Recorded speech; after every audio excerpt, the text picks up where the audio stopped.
రానయా నేను తెస్తా లేకపోతే అన్న నువ్వు వెళ్ళానా మచిలీపట్నం ప్రేక్షకులందరికీ నమస్కారం. ఇక్కడికి వచ్చిన వాళ్ళందరికీ, మీడియా మిత్రులకి, ఇక్కడికి వచ్చి సినిమా చూడడానికి వచ్చిన వాళ్ళందరికీ స్పెషల్ థ్యాంక్స్.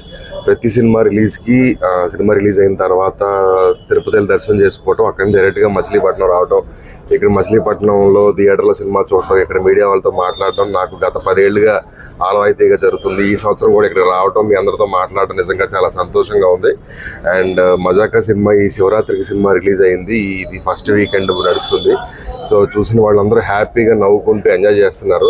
ఈరోజు మచిలీపట్నం నా ఫ్రెండ్స్తో, నా స్కూల్ ఫ్రెండ్స్తో, మా అందరితో కలిసి చూడడం ఇంకా సంతోషంగా ఉంది.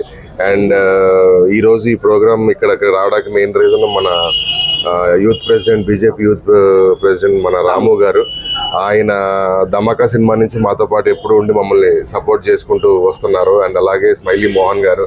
అండ్ ఇక్కడ మచిలీపట్నం ఆర్టిస్ట్ అసోసియేషన్ నుంచి నా కోసం వీడియోలు పెట్టి, నా కోసం మాట్లాడి ఇక్కడికి వచ్చిన ప్రతి ఒక్కరికి స్పెషల్ థ్యాంక్స్. అండ్ ఇక్కడ మచిలీపట్నం ఆర్టిస్ట్ అసోసియేషన్ ఒకటి ఉందని దాని గురించి నాకు ఈ మధ్య తెలిసింది.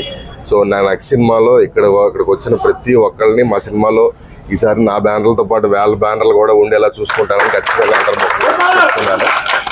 అండ్ ఎప్పుడు మా స్కూల్ ఫ్రెండ్స్, మా షరీఫ్ కానీ, టీఎల్ కానీ, మా ఆంజనేయులు కానీ, మా క్లాస్మేట్స్ అందరూ ఎప్పుడు నా సినిమాలకి ఇక్కడ ఉండి దగ్గరుండి సపోర్ట్ చేస్తారు. వాళ్ళకి స్పెషల్ థ్యాంక్స్. అండ్ ఇక్కడికి వచ్చిన మీడియా వాళ్ళకి మళ్ళీ ప్రత్యేకంగా ధన్యవాదాలు. థ్యాంక్స్. నెక్స్ట్ 1-2 లైనప్ ఉందన్న. ఇప్పుడు ఒక 2 రోజులు కొంచెం రిలాక్స్ అయ్యి ప్రశాంతంగా దాని తర్వాత ఒక కాల్ తీసుకుంటాం. అది చెప్తానన్నా. మేబీ రవితేజ గారితో అనుకుంటున్నాం, చూడాలి.